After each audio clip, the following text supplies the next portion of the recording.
We are here to talk about customer suits and end user suits. And we have a distinguished panel here to share their views on that.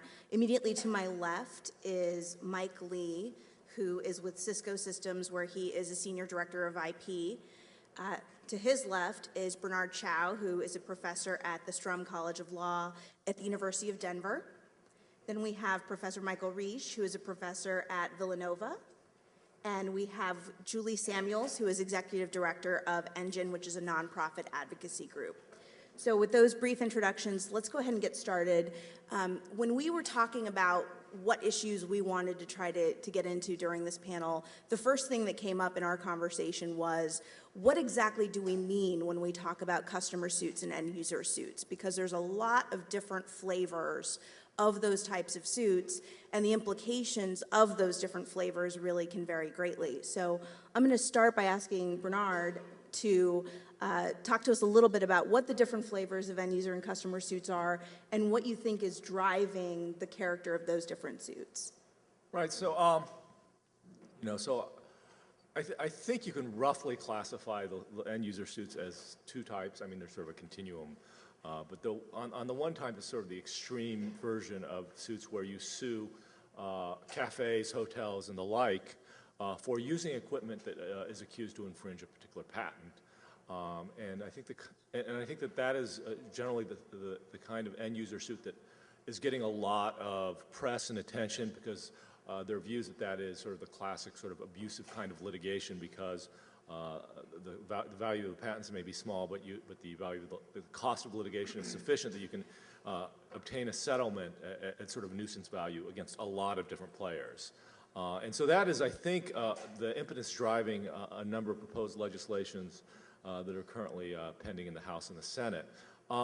There's another, but I think in our discussion yesterday, we discussed another class of suits that I think the legislation potentially covers, which is that Hewlett-Packard or Gateway or Cisco are all users in some sense, because in most cases they purchase semiconductor or chips that are made by someone else, and so in effect they have suppliers that are upstream from them that supply technology that is either completely infringing or could contribute to infringement. And so that is another kind of end user suit that seems at least not to have garnered the same kind of attention. I think that there are actually issues with respect to those kind of users. Those are actually not the end users, those are users. They're oftentimes packagers and resellers, but I think the tactic behind often suing someone who makes boxes instead of maybe the chip manufacturer or someone who makes smaller components, I think is sort of a damage-oriented procedural posture. Maybe you get better jurisdiction. It's easier to get jurisdiction. Maybe they actually buy supplies from different component manufacturers, and so the result is that you can sort of coordinate and get one defendant. Maybe the idea is that you want to get a larger damages base. A computer is sold for maybe $500 to $1,000. The chip that may be accused of infringement is sold for $5 to $20, and we could change the damages base. So depending on how if you want a damages form, you might focus on the latter kind of problem. If you want to worry about abusive litigation against sort of multiple abusive litigations against small-time players, or multiple small-time players, you want to worry about the first kind. So over the course of the day today, or the hour today, let's talk about those different characters of cases and sort of how the reform targets some or all of that.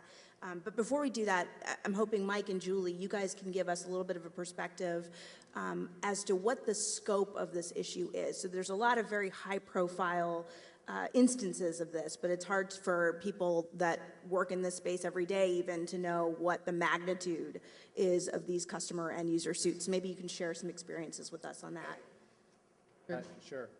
I guess I can go first. Hi, I'm Mike Lee. And just to follow up with what Bernard said, there is a spectrum, right? So you've got the high-profile mom-and-pop stores, coffee shops who are being sued.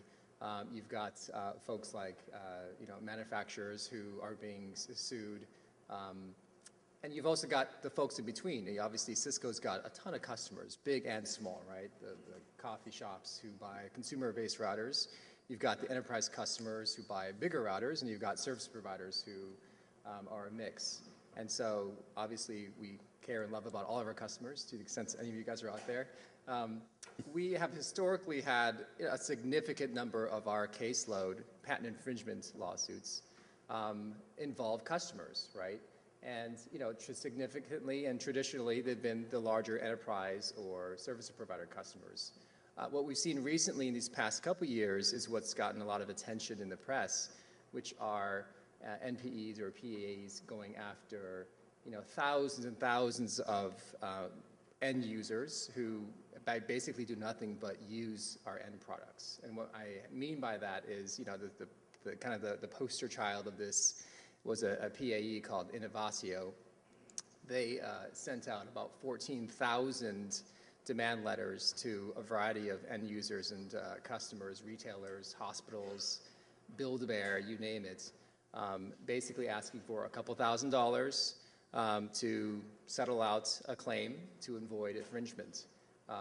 For our part, it was about, 170 million Cisco devices that were being accused of infringement, later of which, the plaintiff basically admitted that about 100 million of them were in fact already licensed. But you can get the sense of the magnitude we're talking about here. Ultimately, about 50 to 70 of our customers were involved in a lawsuit with this particular PAE, and we DJ'd to intervene on their behalf. We have another use case. About 50 of our customers received demand letters from a PAE, not stating any accused products, just saying that, hey, we've got a bunch of patents here. We noticed that you are out there and you need to pay us X millions of dollars to avoid litigation. And by the way, we've hired the, quote, largest plaintiff's law firm in the world, right? And that's part of the demand letter that many of our customers, about 50 of our customers, have received as of late. It's not just Cisco, obviously. Folks like JCPenney, they've recently testified that in a 4-year period, they went from having 0 patent infringement litigations to 24, all of which have nothing to do with JCPenney's products. Obviously, they're not a technology company. And so you begin to see the larger picture here. And I think it's very telling that what the National Retail Federation, the National Restaurant Federation, the American Hotel and Lodging Association, and many, many others have all signed on to letters basically saying, this is a problem for us as an industry, receiving these demand letters and getting sued in cases where we are nothing more than a user of technology. And I think there's a relief to be had for all of those types of customers. I think that coming from Cisco, they're some of the experts at this, so I'm glad to hear what Michael has to say. But when he talks about those Main Street groups, the retailers, the hotels, getting involved, they don't just write letters. They've been one of the main drivers of reform. And I think the shift we've seen in these end-user suits going after the one end of the spectrum that Bernard pointed out, the true end users using off-the-shelf technology, that is what changed, I think, the entire political debate. I mean, I think a lot, not just the provisions we're going to talk about on this panel, but a lot of the provisions we've been talking about all day are on the table because of those actors. So this is a really very important piece of the puzzle. So I'm just going to make 3 quick points about the scope of the problem. The first is with regard to the data. There's a paper by Ed Rains and Colleen Chen they put out, I think, last year about these end-user suits, and 6 of the 10 largest patent litigation campaigns, I think last year, I'm not sure the time frame was, were against end users. So that's a big number.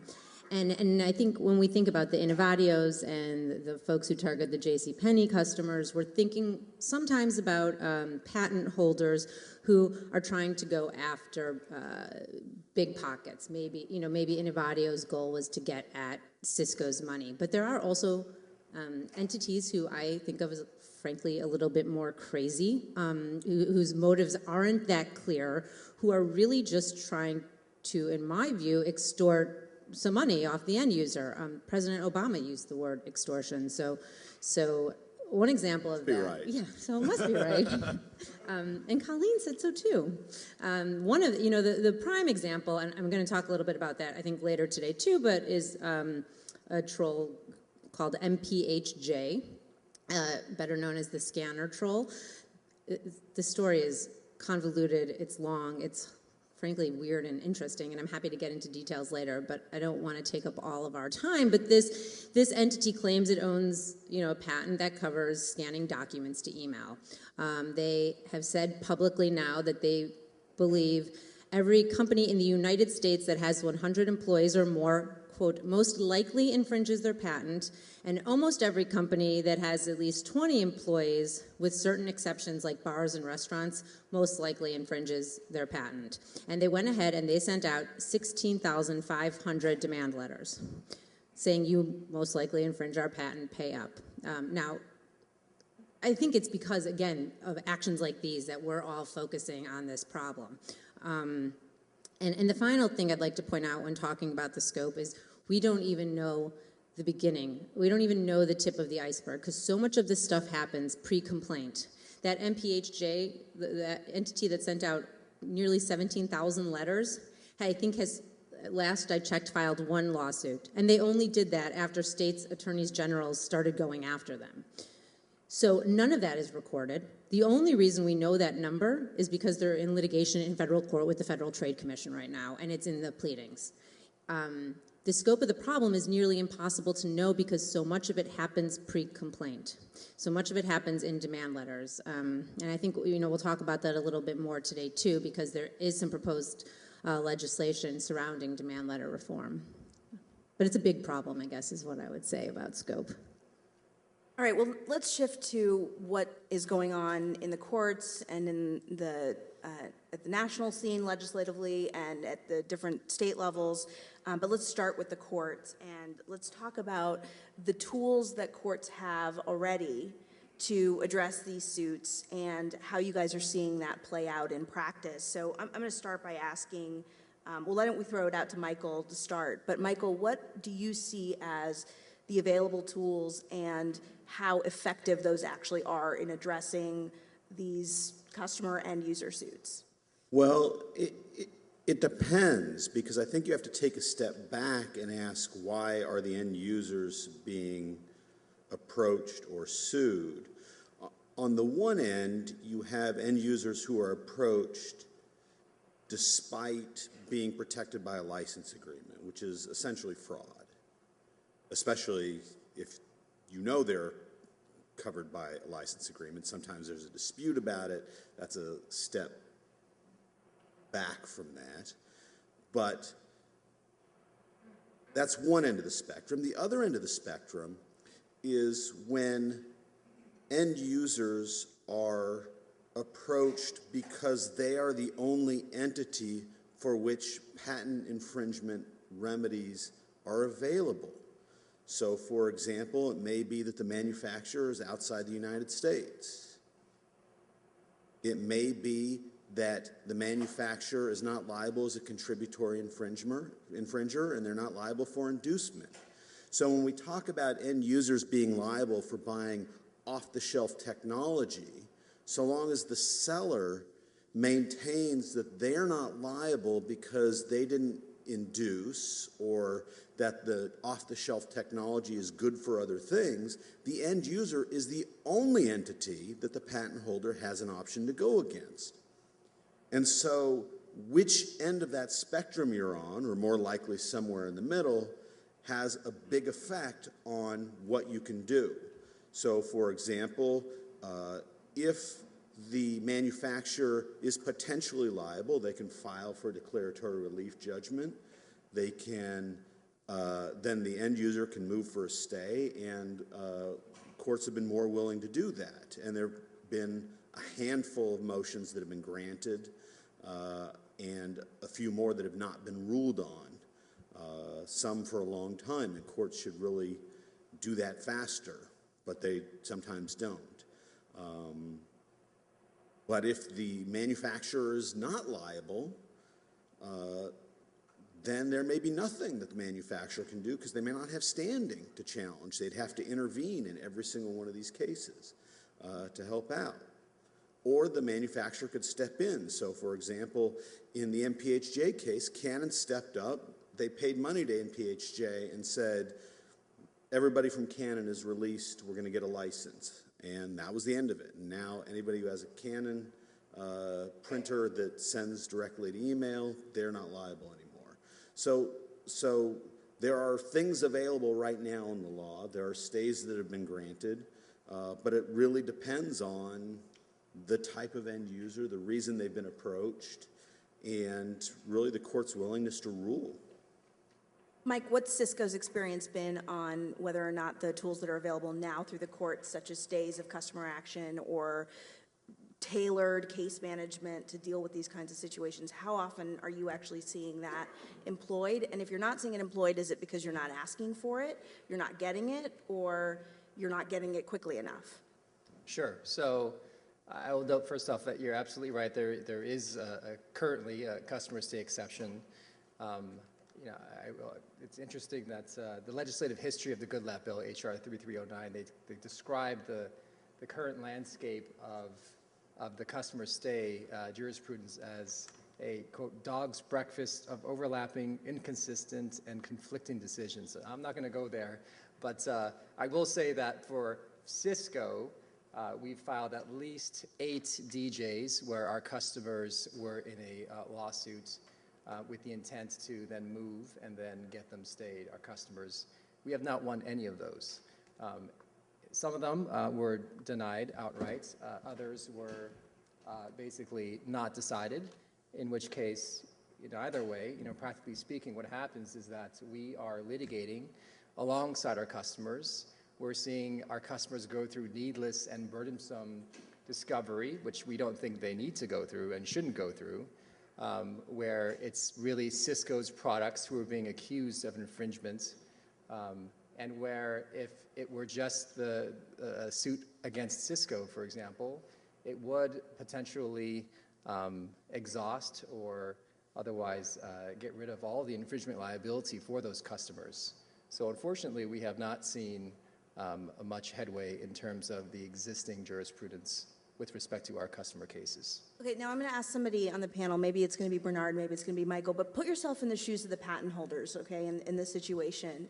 And isn't there an argument to be made that if you've gone to the court, you've presented your argument for why it is that the supplier should be litigating instead of the customer or the end user, and the court has rejected that argument, that means that in that case the right way to actually litigate the dispute between the patent holder and the infringers is maybe to go after the end users and not the supplier? I mean, why are we taking that decision out of the hands of the courts and putting that into these legislative efforts? And put yourself in the patent holder's shoes and make that case, because we're hearing a lot about why we should all, make sure end users don't get sued, but we're not hearing a lot about the other side of the story.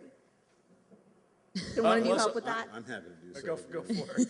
Well, yeah, I think it goes back to, it depends, because I think judges are asking the right questions in these cases. The judges are asking, are you, the customer, willing to live with the outcome of whatever the manufacturer does with validity and infringement? And they'll deny if the customer says no. Well, what else are you going to do?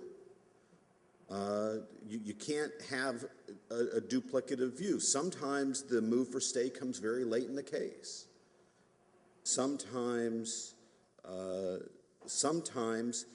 the manufacturer says, I want to step in and help my customer, but I'm not liable for infringement, and there really is a standing issue, and there's, even if it's not a jurisprudential, an Article 3 problem, you have a problem that a party without the, who will suffer no negative consequences, not directly, obviously, customers will be mad at them, et cetera, but a company who will not be liable for patent infringement is arguing about validity and even infringement. There is an argument that they do not have the best incentive to fight that. that it would actually be better for them to indemnify a defense of somebody who does have a stake in the case. Now, should that always be? I don't think so. I think that's why you have discretion. That's why you consider what the right result is in each case. A lot of what's going on here, by the way, is venue, because I don't know where the declaratory judgment actions were. If they weren't in the district where the original plaintiff filed, another argument for the plaintiff is, why should I have to go somewhere else to fight against the manufacturer when I sued here, especially if I can't get a judgment against the manufacturer? If the manufacturer wants to step in and defend this customer, they should come here and do it. So there's some views on behalf of the patentee.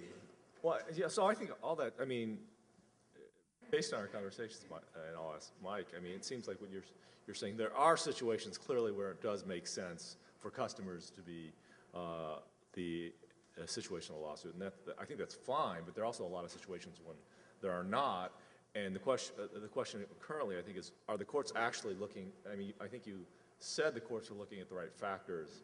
I'm actually less convinced that that's the case. Why? I don't know. Okay, all right. I wasn't sure if you were asserting that or just saying that. I think sometimes they are, and sometimes they're right. So I think that they're. Sometimes they don't rule. Well, yeah. So sometimes they don't rule. Sometimes I think that I think you can make if you're not thinking about the issues from just sort of judicial efficiency and all that kind of stuff, you have a properly filed complaint where there's a patent owner who has the right to exclude others from making, using, selling, whatever. And these people use. This is your right. You have chosen. You have properly filed the lawsuit. I don't need to go any further if I'm a judge. I don't need to think any further. There's nothing wrong with this lawsuit, right? I think that's too simplistic of thinking, and that's not the right thing that we should be thinking about, because there are these other concerns about judicial efficiency, whether or not we're playing a hold-up game based on sort of a low potential damages, high cost of defense problem. And so if courts were actually applying the factors in the way that you suggest that they might be, we probably wouldn't have the proposed legislation that we have. Can I jump on for a second? First of all, I would say that the problem, one of the many problems with current state jurisprudence is it's not evenly spread across the country. So it really depends what district you're in, if your stay is going to get granted. I don't have data on that that's customer stay specific, but across the board. So to get to the venue point, that's a really important point. And another thing, I just wanted to kind of say this, I hope it's not too repetitive, but the problem, I don't know if it's a problem, for better or worse, there are really bad actors who are dictating the policy debate right now. And the bad actors are going really far. Let me quickly tell another brief story to give some color. There's a troll called Lodsys. This is the one who went after all the app developers for click-to-upgrade functionality, functionality that's provided by Apple for the App Store, Google, and the marketplace on Androids. And that troll has actually sued, I think, upward of 30 app developers in ED, Texas. And what's happened is Apple has tried to intervene. Apple has a license, claims exhaustion. The courts have allowed it to intervene, but every summary judgment has actually been fully briefed on this issue in federal court, but never decided, because every time, literally in something like, well, there have been 30 defendants, some of them are consolidated. In all of these instances, the Lodsys gives them a walkaway settlement agreement right before they get to the merits. And so these people are, taken through their paces time and again, and the plaintiff has been able to avoid any ruling on exhaustion, any ruling on invalidity, any ruling on infringement, and instead it makes no sense from judicial efficiency. And actually, we made that argument in court. We asked the court to keep the intervening piece only and just make a ruling on exhaustion, but the court said, no, there's no case left here. Yeah. Yeah, just add to that. I think, it's just at a more policy level. I think what we're seeing here is, a bunch of customers who may not be technology companies, who just bought something off the shelf. Are they really the ones who should be subject to a patent infringement lawsuit when it really is the Cisco router that's really being accused of infringement here, who has the documents, who can address these issues? I think that's more of a underlying policy issue, trying to go after folks either for nuisance settlement value, to shake them down, scare them into providing a PAE with some money, or whether it's a large sophisticated customer, again, who's just buying someone else's products. Really, where should the case lie, right? And if I wanted to intervene on behalf of my customers and defend my products, and the customer agrees to that, why shouldn't I be able to come into that case and provide that protection for my customers?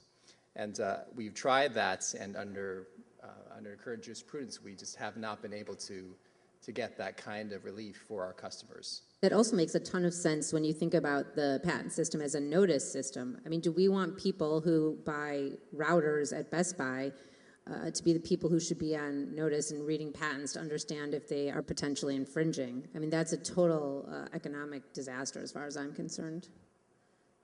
So, Mike, why don't you expand on this? And I know this is something that others on the panel also wanted to talk about, but, you know, why is it that in that circumstance where you want to intervene on behalf of your customers and there's a doctrine available under the law to do that, that you're finding that you're not able to do that? And then let's transition that into, are any of the reforms that are on the table going to actually fix that particular problem?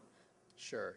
So I think it's probably on a case-by-case basis, and there are certain cases that are pending right now that I don't really want to get into. Suffice to say that I think there is a little bit of an inconsistent jurisprudence. In some cases, you know, courts have said, well, you know, there's a customer who's being accused of direct infringement, and it's a method claim, obviously, and the manufacturer of the product, they're the indirect infringer. So the customer really isn't a customer. So they're not going to fit into that customer suit exception, even though that's the whole basis of the method claim and how the plaintiff has basically structured their litigation. And then there are certain cases where we've tried to get in. It's interesting from a philosophical perspective. You know, we're asking, please sue us and let us in this case. And the plaintiff actually, well, in certain cases, try to get us out of the case and basically covenant not to sue Cisco, but keep the case against our customers. So it's a very kind of bizarro world where we want to get in, but the plaintiff doesn't want us to get in. And meanwhile, the customer case continues. I think in that situation, you know, the customer might, you know, say that the claims against the customer with respect to Cisco products would be exhausted at that point. But there's definitely a lot of gamesmanship going on, I believe, to try to prevent, you know, Cisco from coming into those situations. So Bernard and Michael, maybe you guys can talk about this, but when it comes to what's Mike's describing as a standing problem that sometimes prevents the current solutions for managing these customer cases to actually be implemented, is any of the legislative reform that we're talking about or anything that's being discussed going to address that? Or are we going to still have the same problem in that circumstance? Yeah. Maybe we should just briefly out. So Mike is avoiding talking about one of his pending cases, but I have no problem doing that. We have no problem here. So I mean, so recently in a case, Cisco TR Labs, Cisco tried to intervene on behalf or file debt relief on behalf of one of their customers, and apparently during oral argument, TR Labs said something, gave a covenant not to sue, and so.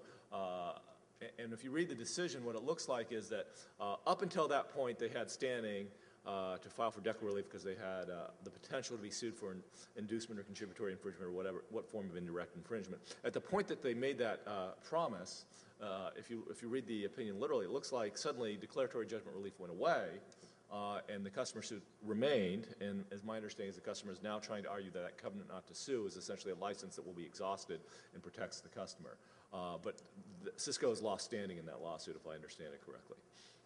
And so then the question becomes, we have legislation, and does that cure it, right? Right, and the answer is I don't think so. I mean, Article 3 trumps legislation. So if you have an Article 3 problem,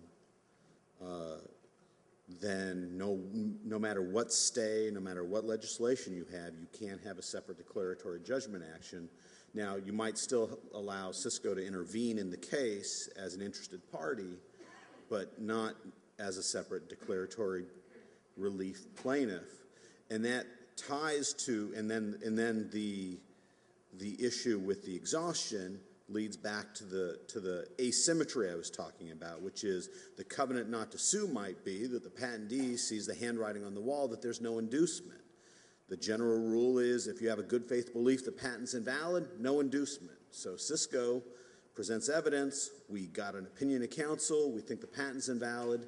Cisco cannot be liable for this off-the-shelf router.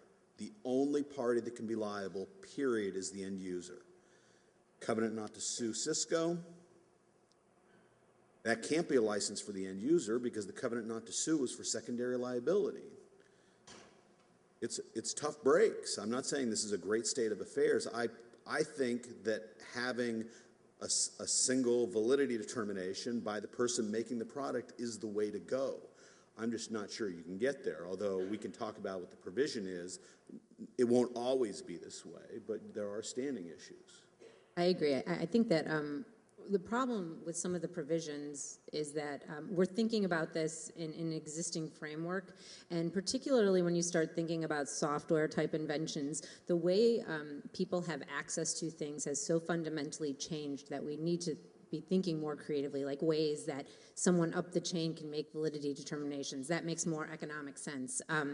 But now, even companies as big as Apple and Google can't indemnify every one of their app developers. I mean, even companies that big can't do this. So we have to think about kind of how we can structure this in a way that makes sense. And the provisions as they're written have problems for some of the reasons I think Michael just brought up. And another problem that I'd like to bring up with those provisions is that I think a lot of this conversation we've been envisioning, at least I have, large manufacturers that do have the resources to litigate in federal court, but let me tell you, there are tons of startups and small companies that are manufacturers too, and they want to defend their customers, but let's say there's an ongoing suit in Marshall. It's really hard and expensive for them to get down there too. There's not much consideration that I see in the current provisions that takes into account smaller manufacturers. And they're selling to Cisco, who's like, hey, I'm an end user. Why aren't you stepping in here? You wouldn't say that, I'm sure. But I just use you as an example because you're on the panel. Thank you. But it's just another twist to that is that a lot of times we get indemnity requests from our customers. The demand letter, like I mentioned previously, it mentions no accused products. And so the customer is really going to a lot of its suppliers and vendors saying, please, someone help me. And all of us are like, I don't know how to help you because I don't know what's being accused of infringement in this case. And that's part of the problem, I think, with these demand letters is that they are so bereft of details. It is hard even for companies like Cisco who want to protect and defend its customer base in these situations where none of us know what is actually being accused.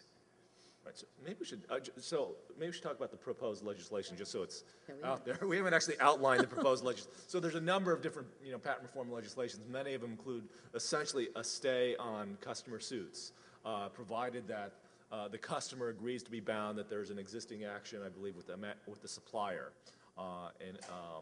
And I think the couple of key things that to note in the legislation is it actually doesn't say end customer, and that's why I went into who customers are. It just says customer. And the second thing to note is that that it can be stayed in view of a supplier or manufacturer who provides part of the component, or a substantial part of the component. So it doesn't have to be someone who provides the entire component. And so that it sort of gets into the thorny questions of indirect infringement that Michael was talking about. So we have at least two versions of the bill that sort of include that, and that suggests, I think, sort of detailed, sort of thorny problems with indirect infringement, as well as whether it's over-inclusive by allowing perhaps, I don't want to pick on Cisco, but Cisco to take advantage and ask, its supplier, its suits to be stayed in view of having its suppliers, file declaratory relief and the like. So why don't we talk about, now that we've kind of outlined that, why don't we talk about whether you all think that what is on the table being proposed right now is actually appropriately tailored for the problems or the issues that we've been talking about. And let's think about it from both sides, right? I mean, are we talking about something that's going to adequately protect the end users? And on the other hand, is it overkill and in some way unduly restricting the rights of the patent holders. So whoever wants to start, I maybe can start with that if you want. Julie, I yeah. have some thoughts. I would say that this provision alone is not enough to protect consumers. I personally wish it went farther. There are politics to be considered, but I will say that when this is part of a larger set of reforms that includes, discovery reform, that includes increased transparency, that includes some stuff about demand letters, which I hope we'll get a chance to talk about later, and some of these other things, then I think we're getting closer to fixing the problem. You're always going to have outliers, and that's part of writing legislation, I think. But these customer stay provisions alone, to the extent that's what we're talking about, I do not think they go far enough alone. But again, taken with a lot of what is pending in the other pieces, either in the rest of the Innovation Act or all these other bills floating around the Senate, I do think we are significantly closer in that instance. Yeah, I can follow up. I agree that we're talking about a host of solutions here, and that customer stays is just one of those solutions. If the goal really is, and we support this goal really, to disincentivize abusive behavior in the patent litigation system, then we support something along the lines of what's being proposed, which is really, giving customers or giving manufacturers, the ability to step in and defend its products and protect its customers. On the flip side, part of the legislation for customer stays is for the customer to agree to be bound by whatever final decision comes about through the manufacturer lawsuit. And I understand from the customer retailer perspective that that may be going too far. I can see that argument in the sense that right now in the current state of affairs, there is no requirement that the customer be bound by the manufacturer's decision. And in a way that makes sense, because in the large majority of cases, if the manufacturer, if Cisco takes on a case and there is found to be liability, then that might exhaust all the liability for the customer, so they're out. And if Cisco wins the case against the plaintiff, then there's no liability for the customer, so they're out. Either way, in either situation, the customer does not need to be bothered in that particular case. And so I do see that as an issue going forward. Bernard and Michael, what about, let's hear from the other side. Put yourselves in the shoes of the patent holders. Well, I don't know that I'm the other side. I'm torn by this. On the one hand, I think consolidating a validity ruling into one place is not a bad idea. That's why I favor having the patent office do these things, so you get one ruling. In fact, that would be my favorite solution. The problem is, I don't know if this bill actually gets that job done for a variety of reasons. One of which is the standing and other issues, but even besides that, I can't tell whether this is just another way whether this is really to help end users or this is just about venue and delay. It's probably a little bit about both, because the thing I'd point out is this is no bargain for end users. It might be helpful for the one end user, but not all of them generally, because one thing about serial litigation is that defendants have multiple cracks at the patent, many different shots, and eventually the patent gets invalidated, unless, of course, you're Lodsys and you're able to get away with the walk-away, which is a whole other problem we should talk about. And you see patents that stood up for a while finally getting invalidated. What this provision might do is cause customers to be sued all at once. You have one quick stay. It's consolidated where you have one quick shot at your validity ruling. You don't have enough time to get all your prior art. You don't have enough time to get your ducks in a row. And once it's over, that's it. And then the end users are on the hook. And there's no more chances to challenge validity. And I don't think that's a good thing for the end users. And it might get them sued faster than serial, where there's a test case and we see how it goes and we do another test case. So I'm torn. So I guess I want to push back on what Mike suggested in two ways. So as far as venue is concerned, I actually think that the venue is sort of a red herring in this way, and that is that if this bill accomplishes what it's intended to accomplish, you're not going to have end user suits where the supplier then files a DJ in a different venue. You'll just simply have the supplier sued in the venue of choice by the patentee. I mean, so I think in that sense, I don't think we should be concerned so much about venue. I also am a little, I want to push a little back on the serial suits. I think that I don't think we should have inefficient multiple litigation simply for the ability of the fact that we can maybe take 5 different swipes at finding a patent invalid that we find suspect. I think that we should trust in the system that if it's invalid, we should go with one efficient litigation in the right place. But I do think that this bill has some problems in the sense that, first of all, I don't think that it was envisioned to actually cover the big box manufacturers, right? I don't, if you read the text of the bill, it surprises me that anyone who makes a computer looks like that they are able to, if they can get their supplier to file a declaratory judgment relief to stay the suit. And it seems those kind of lawsuits don't bother me as much. I mean, there's some reasons they do bother me, but I feel like we're certainly not dealing with a nuisance litigation lawsuit. So in that sense, I think the bill is over-inclusive. And then we've had this conversation that about I'm a little concerned it's also over-inclusive in allowing stays in view of manufacturers that only supply a component. In other words, maybe just liable for indirect infringement. Because you could imagine the case that Michael just suggested, which is that we could have a consumer case or customer stayed. We go to sue the manufacturer is involved in a lawsuit. The manufacturer lawsuit involves contributory infringement or indirect infringement. There could be any reason why they don't infringe other than the fact that there is no predicate infringement. In other words, it could be that they didn't intend to infringe, therefore they don't infringe. It could be that they did not, that they provided a part that has substantial non-infringing uses, therefore they don't infringe. That's actually not dispositive of whether or not the end user is infringing or not. So I think we actually have to be somewhat sensitive, and maybe courts can handle it. Maybe if we have special verdicts against the manufacturer that say, we need to know whether this non-infringement is finding based on intent, whether it's based on a lack of predicate infringement, but that requires some coordination between the court staying the case against the customer and the court and the case that is against the supplier. And I'm okay with that coordination if we get that coordination that exists. I think that then again it's a laudable goal to achieve a laudable aim. Good luck with that.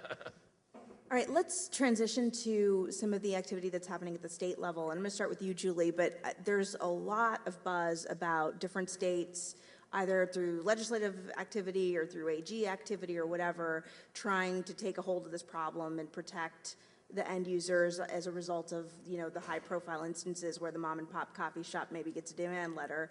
So let's talk about what's going on the ground, and then we'll get some reactions to that. It's been really interesting. The states have really been leaders in this. And I'd also, if it's okay, like to include in this conversation the FTC, because what the FTC and what many states have done has been to take advantage of ideas about consumer protection to get at a lot of these problems we've been talking about today. And I find this to be very encouraging, particularly that comment I made earlier about notice. That's something that really bothers me about this, that we don't want the people using this technology to also be required to do the investigation to find out if they're infringing. And so consumer protection can help get there. So the first state to really do something was Vermont. And Vermont passed legislation at the state level, of course, that laid out what should and shouldn't be in a demand letter, and if you don't put a certain amount of information in your demand letter, or maybe you don't intend to sue. I should actually say, this isn't just Vermont's bill. Now there have been 20 bills introduced in different states, and in fact, I believe just yesterday one passed out of the Wisconsin legislature. I don't know if the governor's going to sign it or not. I'm not entirely up to speed, but this is happening all over the country. And so these state legislatures all have various versions of the same kind of consumer protection-y bill that says a demand letter has to include these simple facts, or you have to make a good faith effort to include those facts to do an investigation.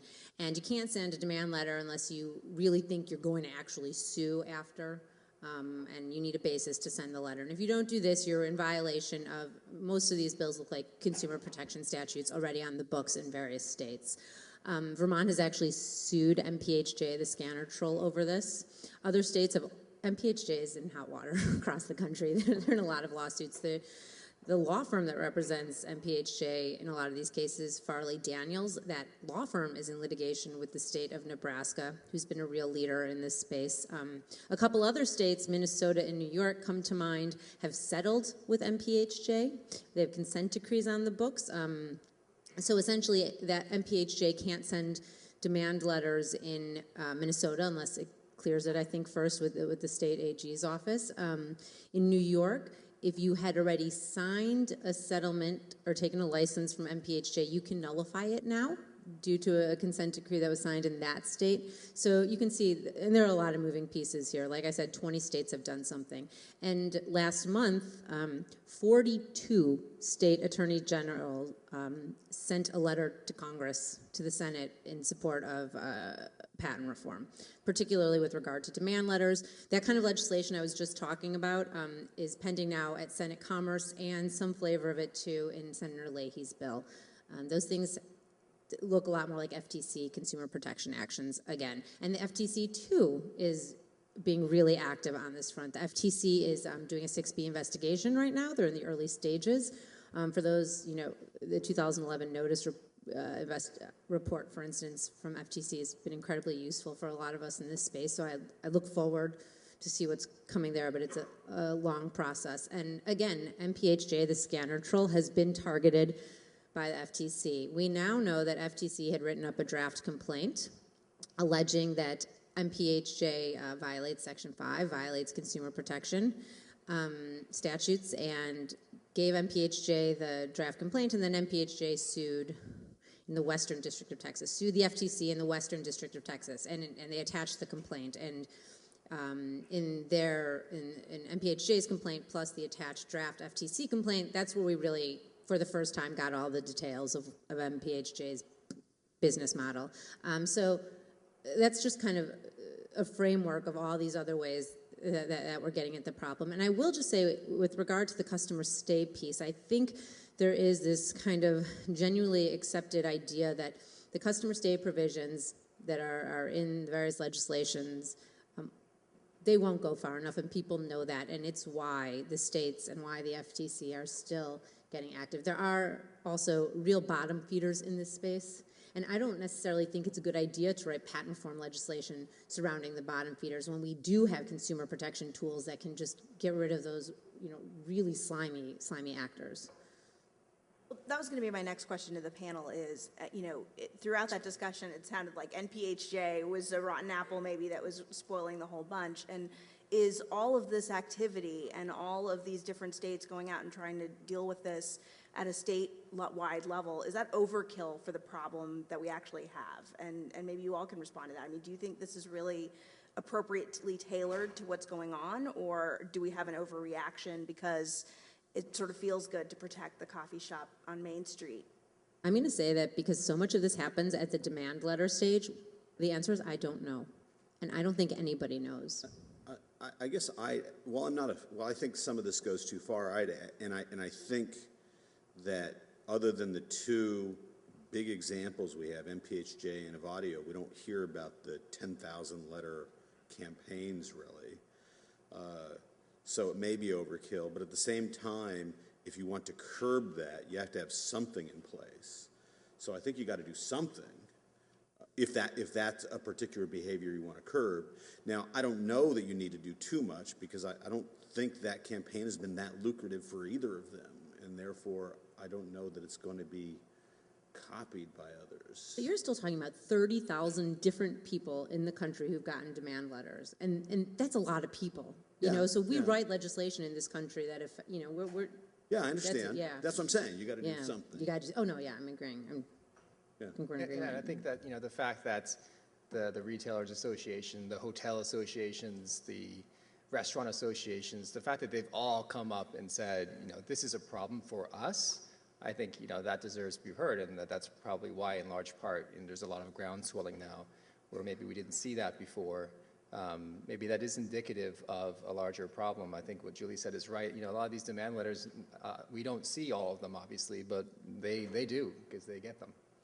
I'd also just throw one other thing on top of this that I think is interesting to think about. It's not just when we have the really bad actors doing this stuff, it's not just the end users who are getting hurt, and that's primarily who I'm concerned about, or the small companies, the small manufacturers, who I'm also really concerned about. But I would argue that the patent system is seeing a lot of harm for that too. It gives a really bad name to the patent system in this country when people are, exploiting these, I'd argue, loopholes in the law that allow them to make a mockery of a system that for a long time has done good in this nation. All right, so let's accept that this is a really widespread problem. We know there's 30,000 letters from MPHJ. Let's assume there's other people that are behaving that badly. If that's really such a widespread problem that we have to have all these different states going to try to protect their citizens, is what's on the table in terms of the different state action really enough to help address that problem? Or is it just a convenient thing to do to make it look like you're addressing it without actually getting to the heart of the problem? I think it might actually make things worse, quite frankly. Some of it not. The requirement of requiring particular details in a demand letter. In the MedImmune case in 2007, the Supreme Court made it easier to file declaratory judgment actions. And so I think that's the beginning of a trend of more and more vague demand letters to the point where we're at today. So by adding a requirement that you say, this is what you're doing, this is what you're infringing, first of all, I don't know that you can do that with the First Amendment, but that's a whole other issue. Basically, people just stopped sending demand letters, and people have said, at least anecdotally, after MedImmune, people stopped sending demand letters. They just filed suit.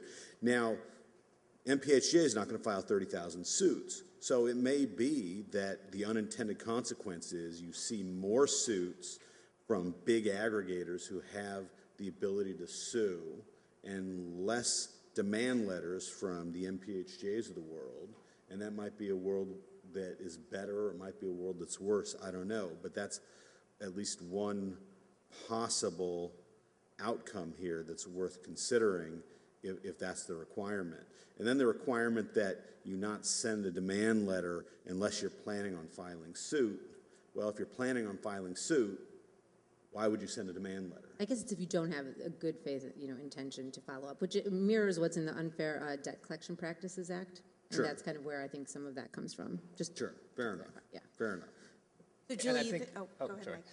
Mike. Just following up on that, I think that just what Michael said kind of highlights the bigger picture, which is, if that were to happen, we better make sure we have heightened pleading standards so that there's no back end to, Right. if they're not going to file these crazy demand letters, then they're going to file really vague and specious complaints. But that also brings up another interesting point that I don't think has been made on today up here, and it's that when a patent holder goes after these end users, they clearly cannot, in any sane world, intend to get to a judgment on the merits. There's no way that damages for many of these end user suits we're talking about can ever justify litigation in federal court, let alone patent litigation in federal court. So I think that's something to think about too, because what you're talking about, really you run into funny things when you think about the economics of this. Well, it's a problem, the entire economics, right? Let's say MPHJ has a valid patent, and this is dubious, I realize, because I'm skeptical of this, but perhaps they vetted it. They've got a good law firm. Farney Daniels wins cases, at least at trial level. Sometimes they lose on appeal. They've got a patent that when you put a piece of paper in a copy machine and hit send to my email, that's infringing. Let's say they've got that, but they can't get liability against a foreign manufacturer, let's say.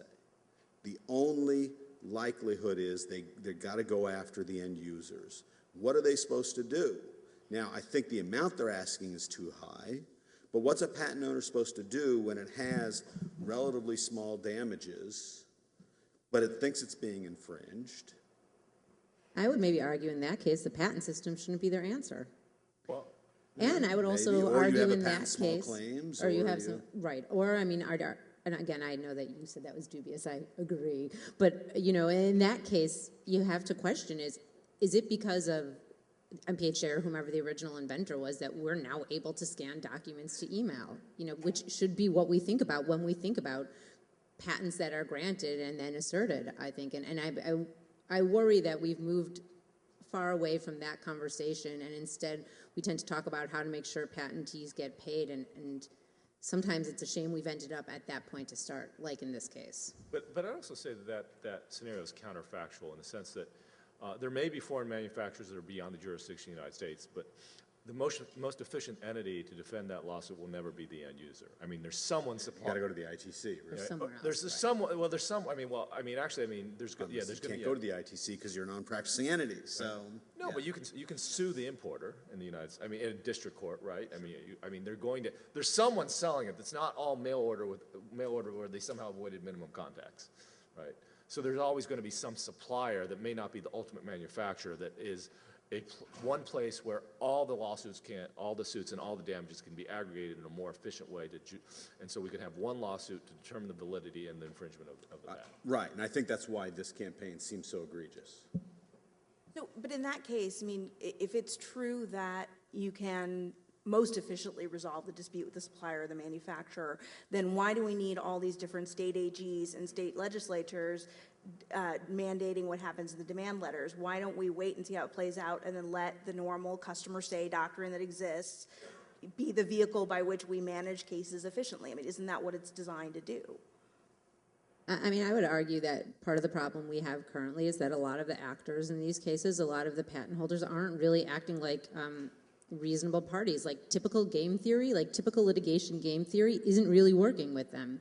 And I think that this stuff doesn't exist in a bubble, and you have to look at the political realities right now, and you have to look at the fact that this stuff's garnering a lot of attention and it's getting a lot of press, and the state AGs want their states to be business friendly as the economy tries to come out of a recession, and so this is kind of inevitable.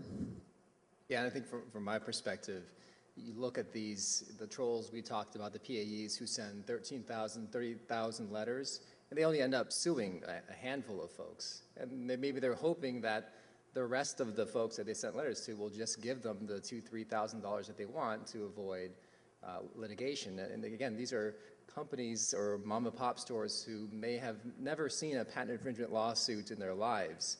And I think that's the abusive part of the equation that the state AG's activities are trying to curb. Right, and then that goes back to Michael's point, which is, well, if they have valid rights and those are the infringers, then, is that really policy-wise something that we are properly curbing? Well, we call it wrongful, but it's the way our patent system has worked since 1790, and there are lots of stories. Now, of course, we may have, people complain then, but there are lots of stories throughout history where end users got sued for infringing patents, and they were very unhappy about it. And this is one of those times.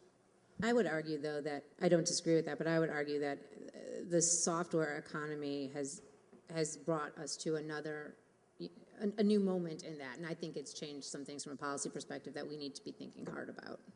Well, before we open it up for questions, I'm gonna let you all be queen and king for a day and ask you to give just one reform that you'd like to see, whether it's at the national level or at the state level or through the courts, to make the resolution of customer and user disputes more efficient, more fair, better, in whatever way you define that. So let's start with Julie, and we'll work this way.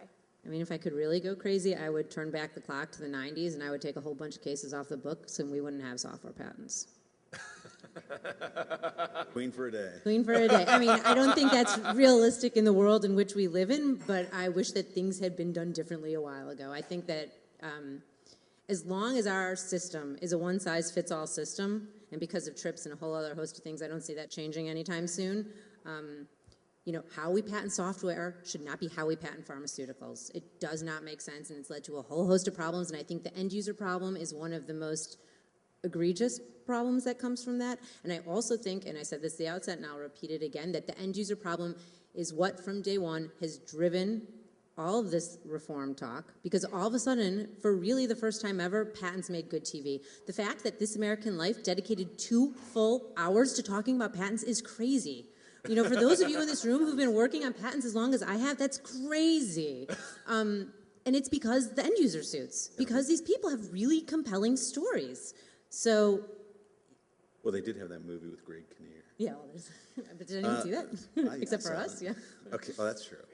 I saw it at IP Scholars Conference, so there you go. Okay, so I guess mine would be probably in the area of damages reform and or dealing with damage demands to end users, because and exhaustion in that sense, because my thing is the fundamental problem of what's going on here is not that 10,000 letters got sent. I think that's not important. What's important is that the amount of money asked in those letters was ridiculous in comparison to the value of the product that was purchased. So if end users are buying a $50 or $100 router, they shouldn't be getting a demand letter for $1,000 or $2,000 or $3,000. So if the demand letter had said, you know what, we are not going after Cisco because we don't think they're going to be liable, but if everybody pays us 50 cents or $1, maybe even that's high based on what actually happened in that case, then the campaign doesn't seem so awful. The problem is there's no money in that, so nobody would do it, which is why typically you didn't see those widespread campaigns in the first place. So I think it's all about damages and expectations. So actually, I agree with Michael totally. My view is that damage reform is actually the most pressing thing, but I feel like the question that was asked was about customer lawsuits. So I would say actually I think the bill is pretty good. I would actually give it a little, I would give the judges a little more discretion. I think there are a few problems that I mentioned earlier, so I would actually just sort of put it in there and allow the judge to do it. I actually think the problem is that the reason the judges aren't doing it is they have this presumption that you don't stay actions. But if you give them a little more reason why, factors to consider, I think they will, and I think we're seeing the trend to do so. So I think on a much more modest view, I think we're in the general right ballpark. I mean, Brian Love basically wrote an article essentially about expanding the customer suit exception. I think you can just legislate it essentially and have a more robust customer suit exception and stay those things. So I promise we didn't stage this, but I actually do agree that damages is the way to fix a lot of these problems. I think, you know, if we can ensure somehow that damages are tied properly to the accused product or the component of the accused product that actually implements the invention, that takes away a lot of the gamesmanship that's occurring right now, where plaintiffs may believe that if they sue at the bottom of the distribution chain, they can get more money because those guys have deeper pockets than folks higher up the distribution chain. I think a good example of that is the Innovatio case, where I think they were asking for a couple percent of, you know, the revenues of, or the sale price of a router. They were asking each individual mom and pop store to pay a couple $1,000 per location for providing Wi-Fi, you know, basically buying one router. We ended up settling that case for 3 odd cents per device, right? And it's such a huge delta there.